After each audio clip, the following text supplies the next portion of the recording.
За хичээлийг онлайн болол таймпинч болол нэг толгой хэрэгсэл юм болж байна дахио. За ямар ч гэсэн 30 хүүхэдтэй юм чинь та нарыг онлайнаар явуулъя гэж ярилцаад онлайн болгож байна. Багшаа. За би галс нэг уцаар ярилтий. Тэгээд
За энэ share харагдаж байна уу? Рекординг эхэлсэн юм. За энэ share харагдаж байна уу хөөе те? Харагдаж байна өгшөө. За одоо энэ за бидний 16 дугаар лекцийг за ерөнхийдөө бол хэдүүлээ энэгээрээ оржлоход за юу яа шүү хөөе. Мартахаас өмнө хэлчихье.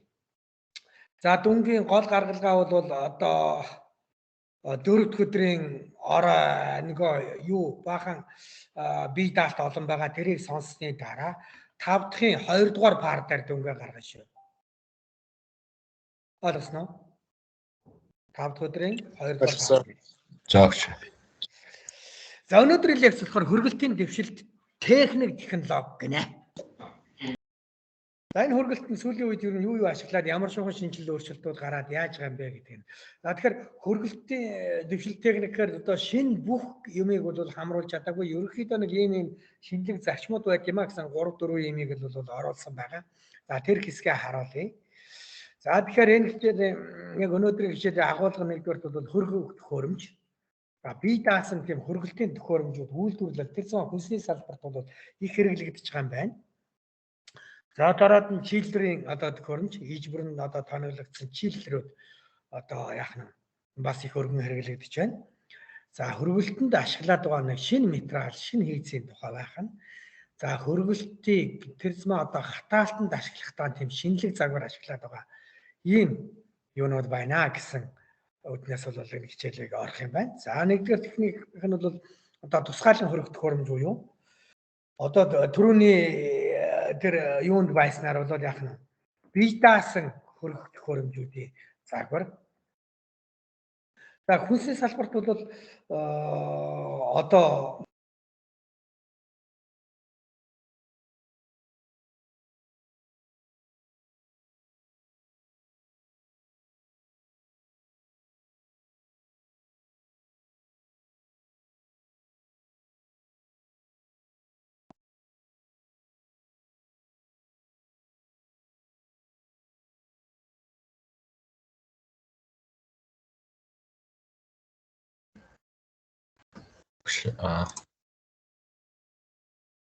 Нэг ч алуу багш. Нэг хатчих.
Багшаа сонсогдтгоо.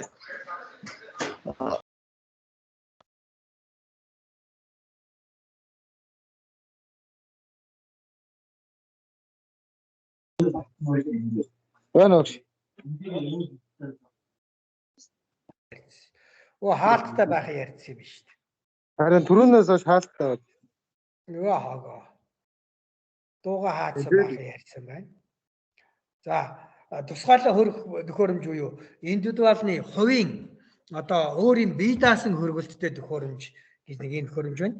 За энэ төхөөрөмж яагаад хэрэглээнд их чухал орж ирсэн бэ гэхээр ер нь үйлдвэрлэл бол хөргөлтийн төхөөрөмж нэгдсэн холболттой юм уу? Нэгдсэн өрөөний хөргөлттэй юм уу? Нэгдсэн одоо хөргөлтийн системтэй байдаг бол индивидуалны гээд хувийн тусгай одоо ийм хөргөлтийн төхөөрөмжтэй болохоор нэгдүгээрт бол үн хэдийн өндөр болох ч гэсэн ашиглалтын явцад бол энерги хэмнэлгээр ашигтай талтай болсон. Хоёрдугаарт бол технологийн параметр, технологийн нарийн одоо тохируулгатай болсон. Тийм үү? За хоёрдугаарт бол ийм автомат тохируулгатай болсон. Автомат тохируулгатай болсноор бол нөгөө хүний ажиллагаа, энерги, хүний одоо тохируулах, хүн ажиллах энэ боломжийг бүр багасгачихсан. Уг нь баг, дээр нь бүр багасгсан ийм загварууд гарсан учраас бол эдийн засгийн хувьд бол нэлээд хэмнэлттэй болсон. Энэ үйл ажиллагааны хувьд, технологийн ажиллагааны хувьд бас их хэмнэлттэй болсон ийм юм аа. Тэгэхээр индивидуалны буюу хувийн одоо хувийн гэдэг ах юм одоо тусгай бие даасан хөргөлтийн төхөөрөмжтэй ийм эзлэхүүн төхөөрөмжийн хувьд бол за ажиллагааны зарчим бол энэ дээр хамгийн хялбар харуулсныг байна. Ажиллагааны зарчим энэ дээр ажилласан. За хөрөх төхөөрөмжөөс бол хөрөх одоо хүйтэн зөөгч нь энд орж ирж хөргөөд буцаагаад гардаг ийм төхөөрөмж байна. Тэгэхээр энэ нь бол дотроо ийм одоо ууршуулагч инсталляцийн холболттой за энд харагдаж байна энэ төхөөрөмжийг задлаад үзүүлсэн. За энэ бол яг нөгөө ууршуулагчийн хийцэн дотроо бол ийм холих хутгах одоо тохируулах янз бүрийн хийцтэй за энэ төхөөрөмж байж ахна. За тэгвэл энэ хөргөлтийн системтэй холбогдох доор талаасаа буюу одоо бөөрнөөсөө хөрөх тийм боломжтой систем нь ийм ууршуулагч нь энэ байна. За энэ чэнэс бол хөрөх бодисыг аваад компрессороос орж аваад конденсатортай одоо хөргөж дулааны алдуулаад нөөцийн савнд оруулаад за юу вэ? Фильтр буюу чиг шүүгчээр шүүгээд за энэ ч бол одоо янз бүрийн хяналтын системүүд одоо ядчил индикатор одоо чигийн ууршилтыг нь чиг нэр багасныг нь тийм үү өөртөө одоо бөмбөлөг үүсээд ингээд явж байгааг нь үзээд энэгээр тэлж нааш нь оруулаад энд хөргөлтөө хийх ийм боломжтой болох тухай оруулсан байна гэж. За тэгэхээр энэ бичлэг явагдаж яаж байгаа. За дараагийн нэг дугаар төхөөрөмж нь бол авточиллер. За чиллер бол бүр автомат болсон байна. Автомат болсон байна. За хөргөлтийн тоног төхөөрөмж нь бол өөрөө бол одоо машины өөрөө олон компрессорт тийм нэгж юунуудаас захиргаан ба автоматжуулалтын самбар, програмчлалт боломжтой лог контроллер, температур ба чийгшил хэмжигч, ус хөргөгч, вакуум хөргөх зэрэг тоноглолттой. За тэгэхээр энэ дээр бол тухайн бол яг нь чиллерийн одоо outside төхөөрөмжүүд нь гарсан байна. За дотоод хөргөлтийн одоо байгууламж нь бол яг нь энд байж ахна.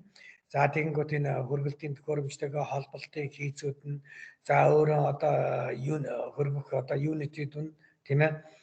За энэ болгоно нь бол энд харагдаж ахна. За компрессор юуны ажиллагаатай, конденсатор ийм ажиллагаатай энэ төхөөрөмжүүд бол яг нь харагдаж ахна.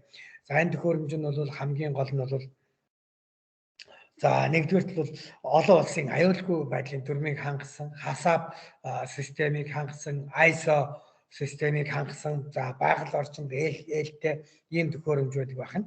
За конденсаторын одоо хэсэг нь бол усан хөргөлт мөн агаарын хөргөлтийн гибрид. За бидний хибрид гэж ярьдаг тийм ээ. Хибрид системтэй юм байна.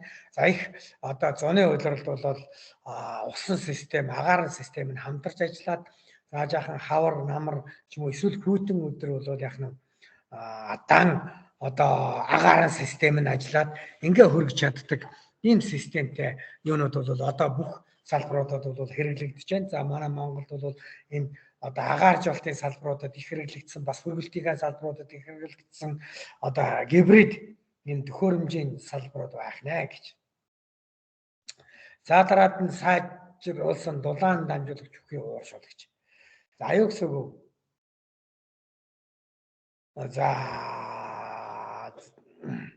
За ууршуулагчийн хийц өөрөө бол бас их сайжирч ирсэн байна. За дулаан дамжуулалт ихтэй хөнгөн цагаанаар хийгдсэн бөгөөд за температур нь их хэмжээний за том ч их хэмжээний мөсний температуртай тэнцэх боломжтой ийм ууршуулагчийг бол яг гарсан байна. Panel ice cold zero сохранны switched product гэдэг бүтээгдэхүүнийг одоо шинжилгээр нь мөсний тийм 0 градусын температурт хадгалах ийм панелын хийцтэй ууршуулагч бол яг гарсан байна. За энэ одоо минус 0 самбар нь бүх чиглэлд одоо зөөлөн уян хөргөлтийг өгдөг. За огтон хүчтэй тийм хөргөлт бол өгдөг. Уян хөргөлтийг өгдөг. За хөргөх жиргэвчний технологи юм аа гэж байна. За агаар жолтын төгс систем нь одоо хөргөчөнд хөргсөн агаарыг жигд хуваарилдаг. Хөргөчөнд одоо хөргсөн агаарыг жигд хуваарилдаг.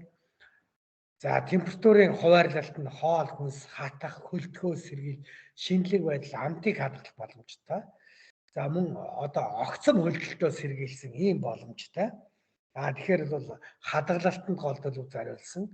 За минус 0 хөргөлтийн систем нь бол бүтээгдэхүүний тэжээлэг чанар, шинэлэг байдгийг хадгалахаас гадна эрүүл амьдралын хэм маягийг бий болгодог. За нэгдүгээр нь свежи хадгалдаг гэж яриад свежи тийм ээ. За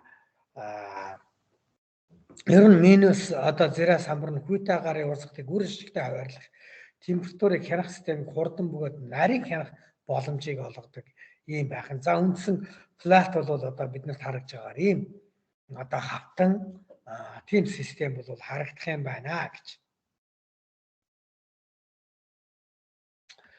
За дараад нь бол нэг чухал төхөөрөмж бол тосгүй винтэн компрессор гинэ. За винтэн компрессор бол яах нь ерөөсөө л одоо тостойгоор хэрэглэгдэхээр нэг дутагдaltaй талтай гэж бид нар бол үзчихсэн. Тэгэхээр тосны систем нь тосыг ялгаж, буцааж, хөргөж эндээ ашигладаг систем нь бол бас нэг хөргөлтийн систем шиг нэмэлт юм систем байсан бол тэрнийг орхичихжээ. Харин винтээ хөргөдөг, гадуур нь хөргөдөг усан хөргөлтийн системтэй. За тэгээд инверторын удирдлага бүхий одоо цөөцөх одоо тосгүй винтэн компрессор нь бол яг нь зах зээлд одоо өвөрмөц шин чанартайгаар хэд хэдэн дэвшилт технологиг агуулдаг ийм шинэлэг компрессор болсон байх нь. За үүнд нэгдүгээрт бол үрэлтгүй соронзон холхивчтай. За энэ их мондөг байна. Соронзон холхивч гэхээр за та бүхэнд би тайлбарлая. За өндөр үр ашигтай дулаан солилцох хосолсон. За гадуур нь бол одоо дулааны цамцыг хослуулсан тэр нь усан хөргөлттэй ингэж байж чаддаг. За өндөр ба бага даралтын конденсацид ажиллах боломжтой.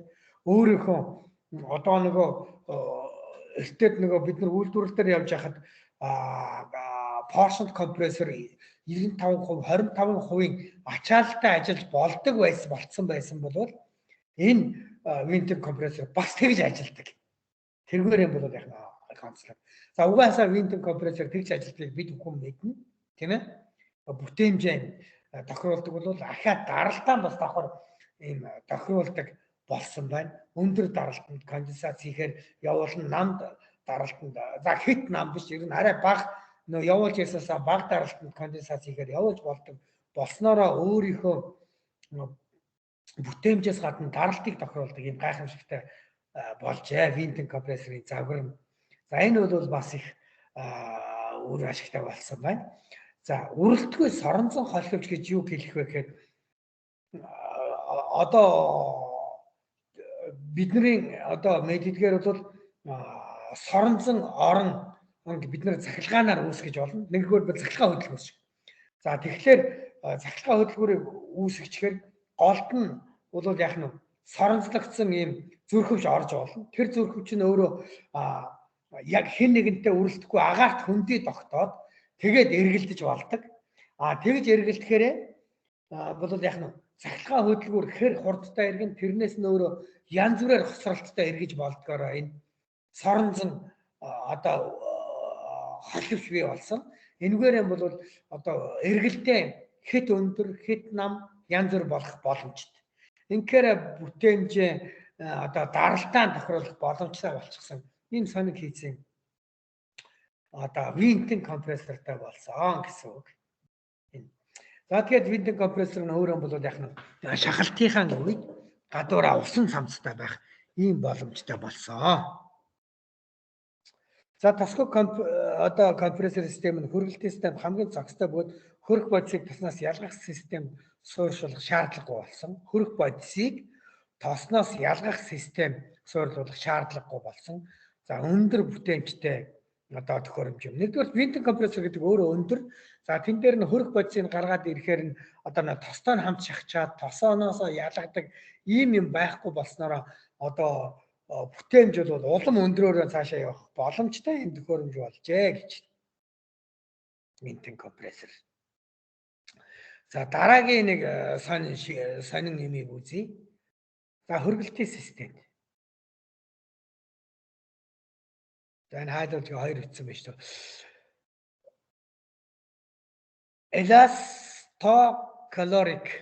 Elastic caloric гэж орсоор бол нэрлсэн байна. Англиар бол elastocaloric гэсэн одоо металл нь лазерыг ашиглаад металлыг хайлуулж дараа нь нунтаг хэлбэртэйгээр холих замаар металлын дэвшилт үйлдвэрлэлийг бий болгосон.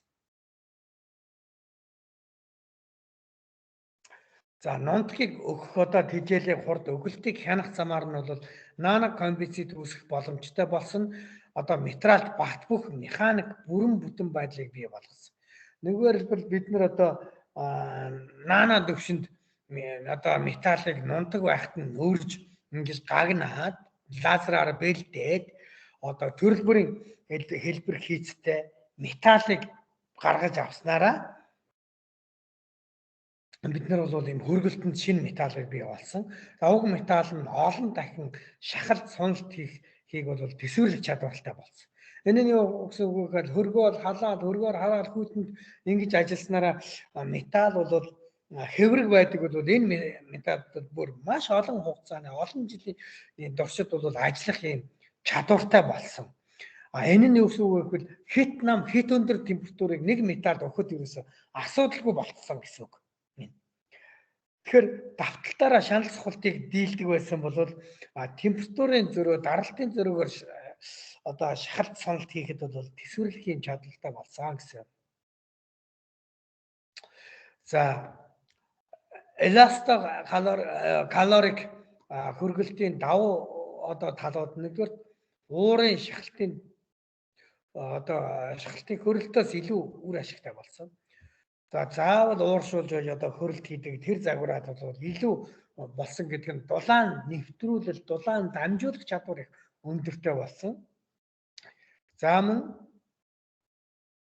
За ямар ч дэгдэмхий шингэн ашиглахгүй байх боломжтой. За зүгээр усаар ингээд дулаан одоо дамжуулалт хийхэд бол ерөөсөө маш эффектний дамжуулдаг болсон. Дулаан одоо ерөөсөө заавал тэдэн градусын зөрөөтэй байж дулаан дамжна гэдэг юмыг бол яг нь заавал шаардлагагүй болсон байна. Инхээр бол заавал буюу дэгдэмхий шингэн ашиглаж ээж хөргөлт явуулдгийг бол бараг болиулсан байна. За нэгдүгээрт бол аюулгүй. Юу гэсэн үг вэ? За энэ бол одоо усан систем янз бүрийн систем хэрэглэх учраас задарч эвдэрлээж гэсэн ус одоо бусад одоо хүнсний биетэд хорт хаягдлаа өгөхгүй болсон. За дараад нь дахин ашиглах боломжтой эд ангийг нь. Юусоо яасан гэхээр ууршуулагчийг бол ахаал одоо өөр олон төрөл болгож ингэж ашиглах боломжтойгоор маш их одоо чухал материал болсон юм байна. За elastic caloric буюу elastocaloric материалын ажиллагаа нь энэ байна.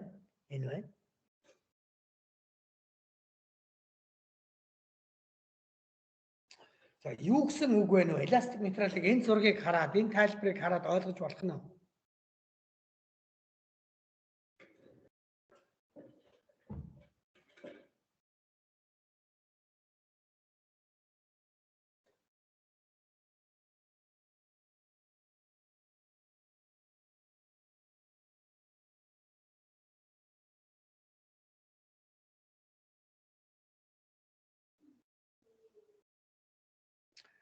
За гол нь бол ингэж байна.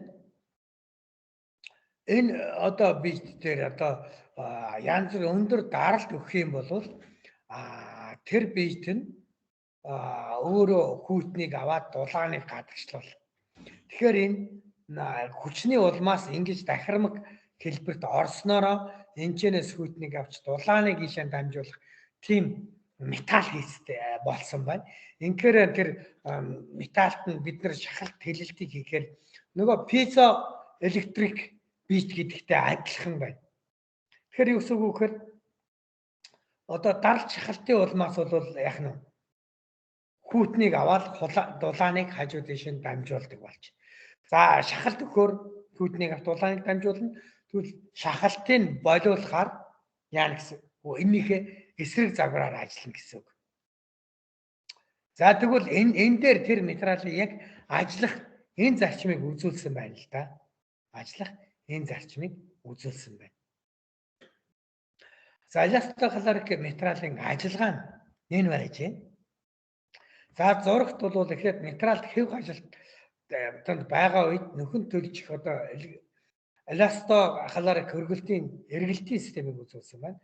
Материал нь ESM хавтангийн бүрдэл бөгөөд доктортой ажиллах оронд шингэний урсгалын чиглэлд өнгөний дагуу температурын градиентээр ажилладаг. За энэ дөрвөн алхамт одоо мөчлөгийн суналтын үед шингэнээс хүйтэн ус руу урсах, сунал зогсох айлч үед одоо халуунаас хүйтэн рүү урсах, шингэн урсах явдаг юм. Ингэж хүйтэн үйлдвэрлэх боломжтой гэж. За яаж яана вэ?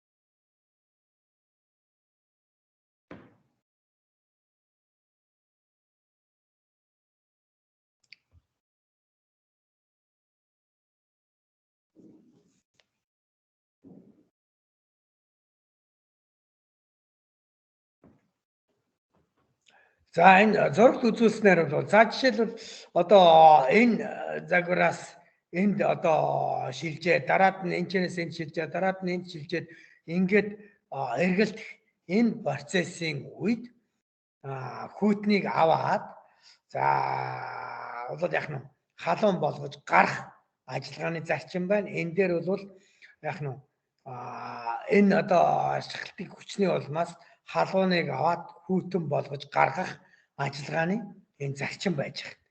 За тэгвэл энэ дээр бол гол нь бол яг нь тэлэлт үзүүлсний үр дүнд гаднаас хүйтнийг авах нь.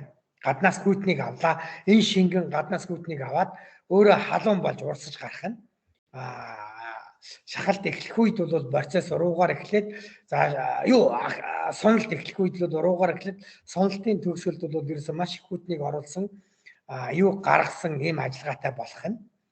За энэ дээр бол энэчнээс энэ процесс шилжихдээ шахалт эхлэх үед халуун нам болж хүйтнийг гаргах үйл ажиллагаа эхэлнэ. За шахалт одоо өндөр түвшинд хүрсэн үед халууныг аваад тэрнийг хүйтэн болгож гаргадаг энэ ажиллагаа бол яг нь эхлэх нь.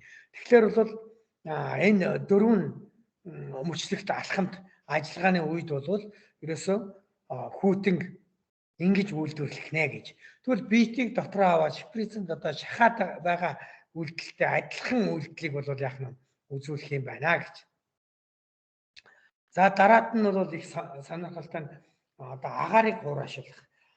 Хөргөлтийн үндсэн дээр агаарыг хуурайшуулдаг ийм технологи байдаг байх нэ. За яаж ингэж хүйтнээр үйлчлэх вэ гэж. За гол нь бол хүнсний түгээдийг нам температурт хүргэх нь бол угаасаа бол яг нь одоо хүнсний бүтээгдэхүүнийг бол одоо хөргөхөд тухайн амин дэмж байдаг юм уу маш ашигтай тийм бодисуудыг ууршуулахгүй байх одоо их чухал технологи байдаг. Нам температурт хатаах нь. За тэгэхээр нам температурыг хатаахад одоо гол үүрэг гүйцэтгэдэг технологи бол энэ юм байна гэж. За яаж яах вэ гэхээр энэ чиглэг агаар ороод ирлээ. Түүнийг ууршуулагчаар ингээд хөргөсний үр дүнд дотор нь байгаа одоо humidity air буюу чиглэг агаар орж ирж байна тийм ээ. Тэгээд энэ ууршуулагчаар ингэж хөргөсний үр дүнд дотор нь байгаа энэ ууршуулагчийн өөрийнх нь биш үү? Энд дотор энэ чиглэг агаар дотор байгаа чиг өөрөө ууршиж конденсат болж буудаг. Инхээр агаар бол жаахан хуурай болоод доошоо орж ирэх нь тэнгүүт нь хөргүүрийн машины ууршуулагчаар нь хөргөж доторх чигийг авч ялгаад авчижсэн бол буцаагаад конденсатораар халаахаар нам температурт одоо бүтээгдэхүүнийхээ юугаа өгчээсэн бол одоо энэ жаахан бүлээн агаар болчихно тийм үү? Бүлээн агаар болоод бүтээгдэхүүн рүү явахдаа өөрөө харьцангуй маш хуурай агаар болчихно. За яагаад агаар ингэх вэ гэхээр та бүхэн IP диаграмаа бол санаж байгаа тийм ээ. За энэ дээр диаграм байхгүй учраас энэ дээр IP диаграмдаар бол юуг өгсөн байдаг вэ гэхээр альва битийг хөргөөд байх юм бол харьцангуй чиглэг нь өсөөд тэрэн доторх чиг конденсатлах илүү боломжтой болдгоо гэсэн үг үе тийм үү? За тэгвэл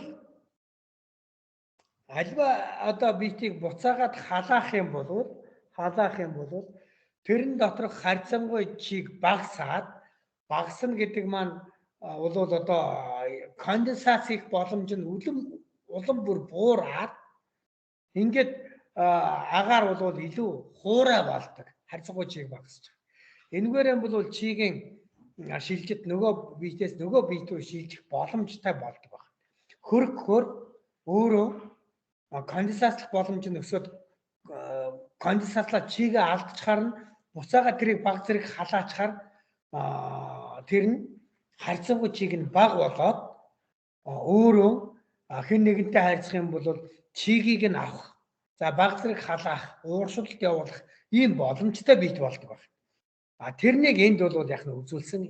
Тэрнийгээ хийхдээ хөргөгчийн ууршуулагчтай харьцуулаад одоо хөргөж конденсатыг болгож аваад хөргөлтийн конденсатортой халбаж тодорхой хэмжээнд баг зэрэг халаагаад гаргаж байгаа ийм технологиг бол яг нь үйлдсэн байна.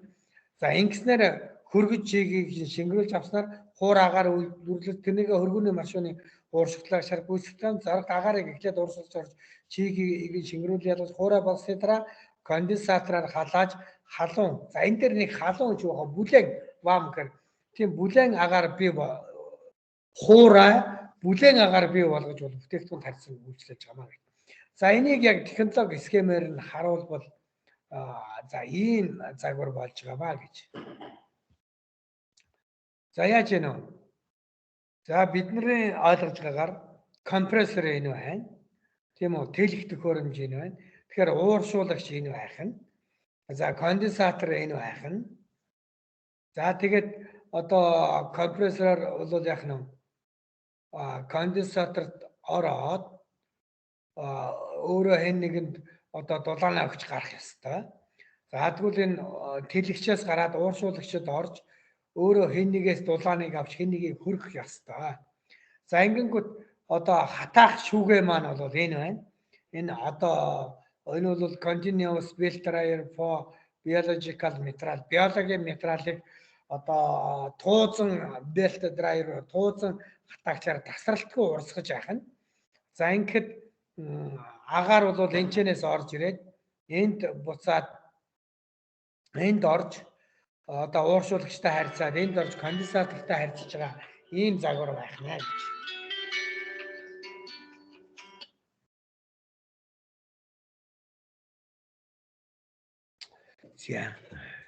За тэгэхээр энд одоо түрүүний яригдсан процесс бол яг явагдах нь. За энэ ч драйер буюу одоо яг хатаах камерт орсон агаар маань одоо биологийн материалаас чигийг нь аваад өөрөө одоо дулаанаа алдаад тэгээд өөрөө чиглэг агаар болоод ийшээ гарна. За тэгэнгүүт нь ууршуулагчаар улам хөргөөд нөгөө агаарыг одоо конденсатлуулаад конденсатлсан хэсгийг гаргаж аваад за цаашаа бол яг нь өөрөө хөрсөн тэгээ бүр конденсацаа алдсан конденсацлж чигээ алдаад ялгаруулад алдсан агаар цаашаа оронгууд нь бид нар энэ бол яг газ хөргөх гэсэн байна.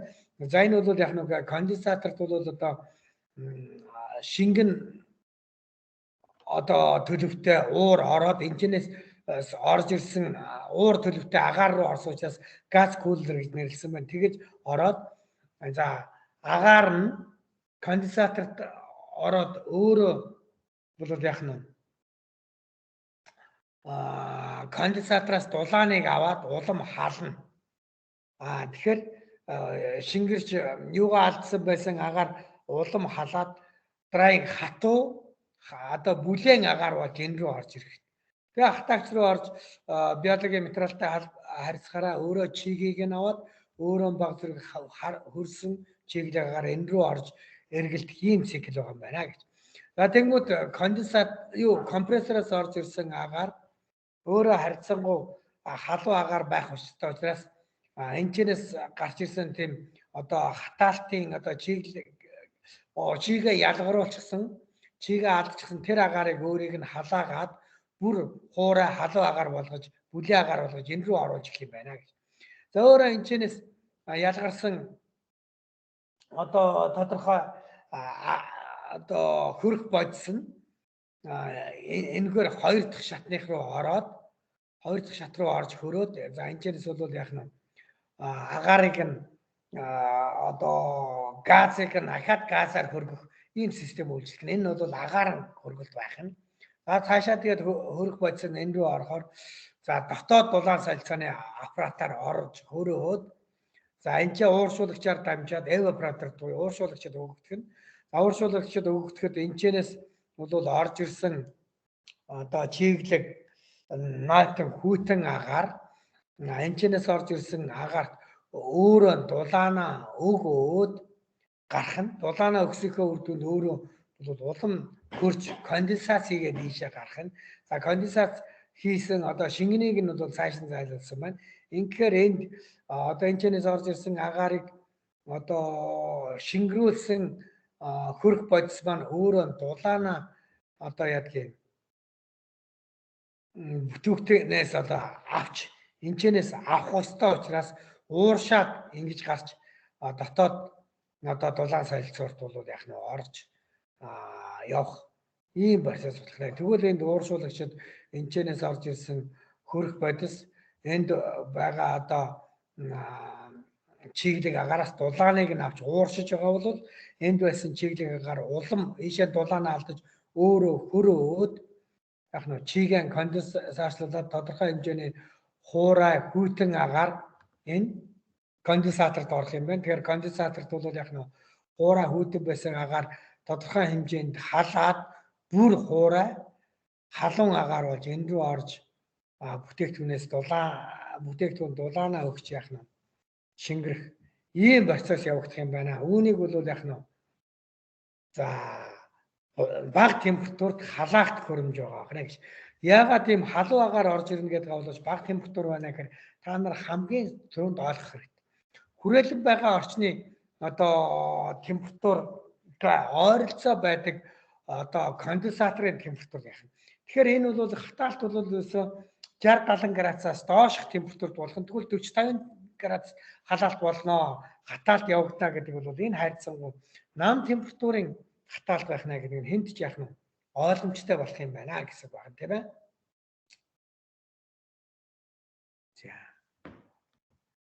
За өнөөдрийн лекцийн нэлээд сонгодог гэж яригдах юм бол энэ байгаа байх нэ гэж.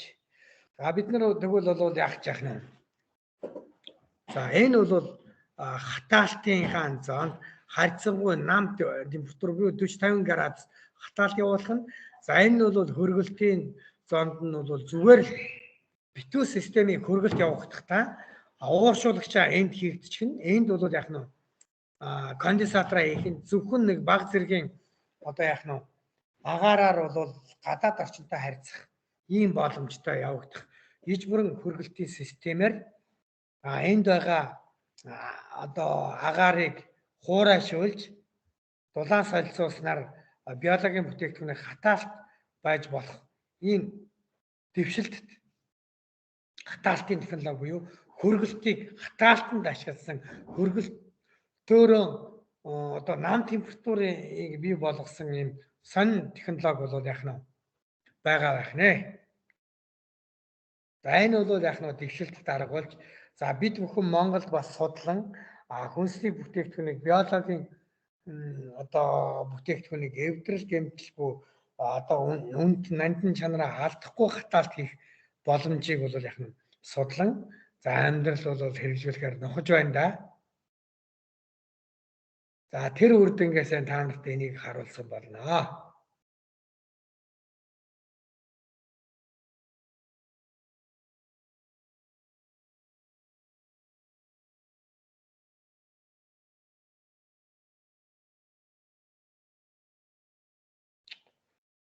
За ингээд манай судлаачид яг энэ загвараар бол ажиллаж байгаа гэдгийг танилцуулахад таатай байна.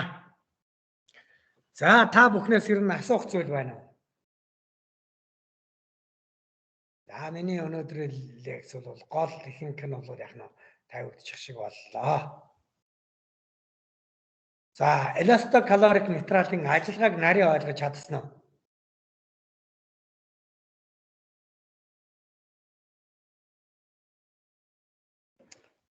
За ийм шахалтанд орж ийм хэлбэрт орохороо гаднаас хүйтнийг аваад өөрөөсөө дулааныг гаргадаг юм байна гэж.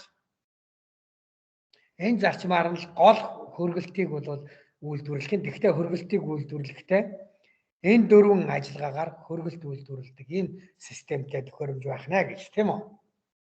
За бид нар бол юун дээр систем 2 дээр энэний өөр ажиллагаатай юуг үзлээ? Халалт хөргөлтөр юм уу захлагаан дамжуулалтаар юм халж хөрдөг төхөөрөмжийг үзэжсэн тийм ээ. Захлагаан гүйдэл дамжуулангууд энэ талаасаа хүйтэн энэ талаасаа халуун ялгаруулдаг энэ төхөөрөмжийг үзсэн бол энэ бас зарчмын хувьд тэрнтэй адилхан байх нь гэхдээ гол шалтгаан нь даралтын өөрчлөлтөөр шахалтын үр дүнд энд хөргөлт хийж нөгөө талдаа дулааны боловсролт хийж яадаг ийм төхөөрөмж байх нэ гэж. Тэр дулааны боловсролтыг нь бол ийм дөрвөн такттай ажиллагаагаар үйлсэх бий болгочоод энэ дээр бол яахсангүй хүйтний гадагшаа аваад дулааны бийж гаргаж байгаа ийм зарчим байсан бол энэ дээр л дулааныг аваад энэчнээ хүйтний гаргах ийм зарчимтай төхөөрөмж байх нэ гэж. Тэгэхээр бидний ажиллагааны горимд бол аль одоо такт нь илүү хэрэглэгдэж байна. Энэ такт уу энэ такт уу энэ хоёр тактын нэг байна тийм үү?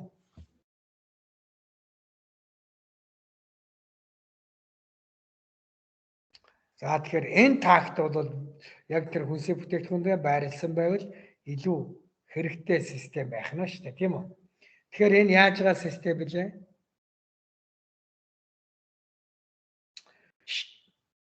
Шахаж байгаа гормын систем дээрээ тэл сунаж байгаа юунд систем дээрээ хөргөйтнийг авчих учраас тэр бүтээгдэхүүнээ халаах учраас буруу болж байна. Энэ дээр бол хүйтнийг гаргаж байгаа учраас маш их зөв систем байх нэ гэж. Гэхдээ энэ дөрвөн тактаар ажилласны энэ тактыг нь бид нар харуулсан нөгөө дөрвөн тактаараа хүнсний бүтээгдэхүүн ажиллах юм байна гэсэн логик ойлголттой байх юм тийм үү?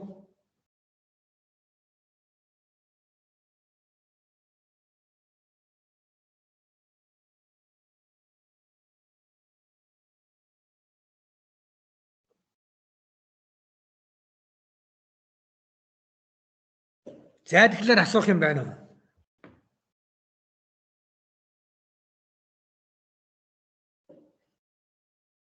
Алгаа өгшөө.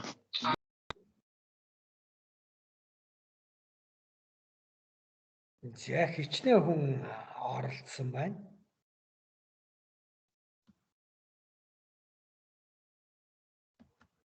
За оролцсон листээр татаад авчлаа.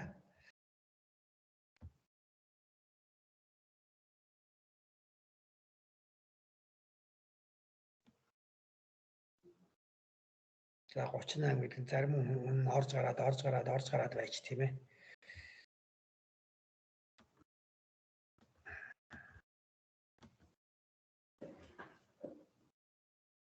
За балжины амгаа орж гарчийг тооцохгүй.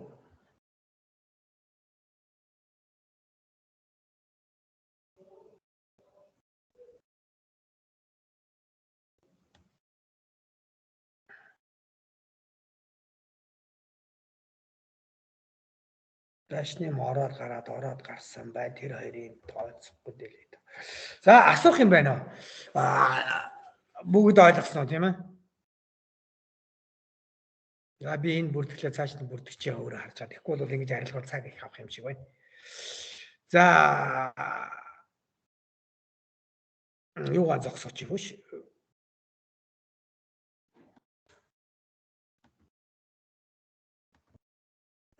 За бичлэгийг зогсооч. За бүр мөсөн зогсооч тийм үү?